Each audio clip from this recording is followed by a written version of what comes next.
بسم اللہ الرحمن الرحیم۔ السلام علیکم ورحمۃ اللہ وبرکاتہ۔ میں محمد اسامہ سرسری۔ تعلیم النحو کے آج کے سبق میں ہم پڑھیں گے اسماء افعال۔ اس میں غیر متمکن ہم پڑھ رہے ہیں اور یہ اس کی چوتھی قسم ہے اسماء افعال۔ اب آپ کہیں گے کہ یا تو آپ کسی لفظ کو اسم کہیں گے یا فعل کہیں گے، ایک ہی لفظ کو ہم اسم بھی کہہ رہے ہیں فعل بھی کہہ رہے ہیں، تو یہ کیا چیز ہے؟ دیکھیں، یہ ہے تو اسم، لیکن یہ ہوتا ہے فعل کے معنی میں، اس وجہ سے اس کا نام ہے اسم فعل۔ ٹھیک ہے، اسم فعل وہ اسم ہے جو فعل کے معنی میں ہو اور فعل کی طرح عمل کرے۔ فعل فاعل کو مرفوع کرتا ہے، مفعول کو منصوب کرتا ہے، اسی طرح اسم فعل بھی فاعل کو مرفوع کرتا ہے، مفعول کو منصوب کرتا ہے، لیکن یہ فعل نہیں ہوتا، اس کو ہم اسم کی کیٹیگری میں شمار کرتے ہیں، معناً یہ فعل ہوتا ہے۔ اب اس کی تین قسمیں ہیں، اسم فعل کی تقسیم۔ اسم فعل کی تین قسمیں ہیں اور تینوں ہی مبنی ہیں۔ اسم فعل بمعنی ماضی، اسم فعل بمعنی امر، اسم فعل بمعنی مضارع۔ دیکھیں، افعال میں سے تو ماضی اور امر مبنی ہے لیکن مضارع معرب ہے، لیکن جو اسم فعل مضارع کے معنی میں ہوتا ہے وہ بھی مبنی ہوتا ہے، اور جو ماضی اور امر کے معنی میں ہوتا ہے وہ تو ہوگا ہی مبنی۔ تو اب یہ کون کون سے ہیں یہ ذرا دیکھیں۔ اسم فعل بمعنی ماضی وہ اسم فعل ہے جو فعل ماضی کے معنی میں ہو، جیسے ہیہات النجاح بلا عمل، بغیر محنت کے کامیابی بہت دور ہے۔ یہ تو انہوں نے بامحاورہ ترجمہ کیا ہے، ماضی کے اعتبار سے اس کا ترجمہ ہوگا بہت دور ہو گئی۔ بغیر عمل کے جو کامیابی ہوتی ہے وہ تو بہت ہی دور ہو گئی، یعنی عام طور پر نہیں ملتی۔ آپ محنت نہ کریں اور آپ سمجھیں کہ آپ کامیاب ہو جائیں گے، ایسا نہیں ہے۔ تو اس میں فعل کو سمجھنا کامیابی شمار کریں تو اس کامیابی کو حاصل کرنے کے لیے آپ کو محنت کرنی پڑے گی، یعنی یہ والا سبق پورا سننا پڑے گا اور دھیان سے سننا پڑے گا۔ اگلی قسم دیکھیں، اسم فعل بمعنی امر، وہ اسم فعل ہے جو فعل امر کے معنی میں ہو، جیسے صح، اس کا مطلب ہے خاموش ہو جا۔ اب خاموش ہو جا کے لیے فعل تو ہے اسکت، لیکن صح جو لفظ ہے صح، یہ ہے اسم اور یہ مبنی ہے اور یہ اسکت کے معنی میں ہے۔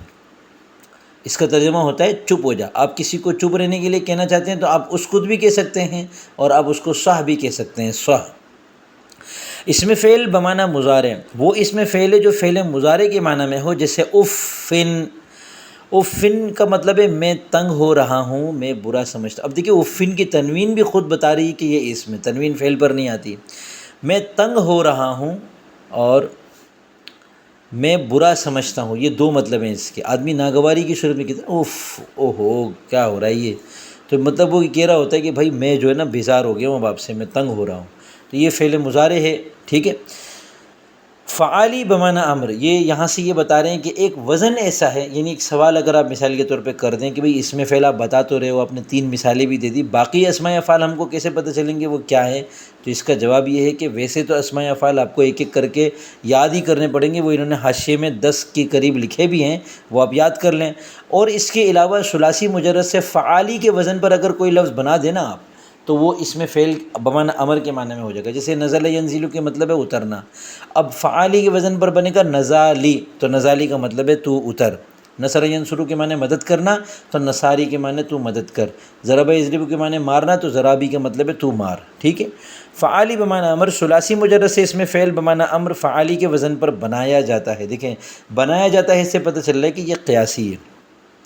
جیسے نزالی اترو، نصاری مدد کرو۔ فائدہ، اسم فعل اپنے فاعل سے مل کر جملہ فعلیہ بنتا ہے۔ آپ اس کو اسمیہ نہ بنائیے گا کبھی بھی، یہ جملہ فعلیہ ہوتا ہے، یہ ایک بالکل بیچ کی چیز ہے۔ آپ اسم فعل کو اسم کی کیٹیگری میں شمار کریں کیونکہ یہ مبنی ہے اور اس کا کوئی وزن مقرر نہیں ہے اور اس پر تنوین بھی آ جاتی ہے، اور آپ اس کو چاہیں تو فعل کی کیٹیگری میں شمار کریں کیونکہ یہ فعل کے معنی میں ہے، یہ فعل کی طرح عمل کر رہا ہوتا ہے اور یہ اپنے معمولات سے مل کر جملہ فعلیہ بنتا ہے، جملہ اسمیہ نہیں بنتا۔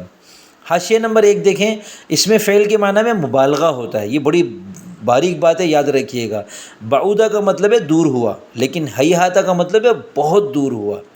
نمبر 2، اسم فعل امر کے معنی میں بہت زیادہ استعمال ہوتا ہے، جبکہ ماضی اور مضارع کے معنی میں کم استعمال ہوتا ہے۔ اور نمبر 3 میں انہوں نے لکھا ہے چند مشہور اسماء افعال، وہ انہوں نے 10 لکھے ہیں۔ آمین قبول کر کے معنی میں ہے، شتان دور ہوا کے معنی میں ہے، حیا آؤ، اور ہلما حاضر ہو جاؤ، الیکا دور ہو جاؤ، امامکا آگے بڑھو، دونکا پکڑ لو، علیکا لازم پکڑو، بلہا چھوڑ دو، اور رویدہ کا مہلت دو۔ یہ 10 اسماء افعال ہیں۔ اس کے علاوہ اور بھی اسماء افعال ہوتے ہیں، وہ آپ کے سامنے جب جب آتے رہیں گے انشاءاللہ آپ کو پتہ چلتا رہے گا۔ مطالعے کی عادت بنائیں، جب بھی آگے چل کر عربی کتب پڑھنے کا انشاءاللہ موقع ملے گا تو جو نیا لفظ آپ کے پاس سامنے آئے وہ لغت میں سے دیکھیں۔ لغت میں آپ کو فوراً پتہ چل جائے گا، اگر کوئی بالکل ایسا لفظ ہوگا نا تو وہاں لکھا ہوا ہوگا لغت میں کہ یہ اس معنی میں اسم فعل ہے۔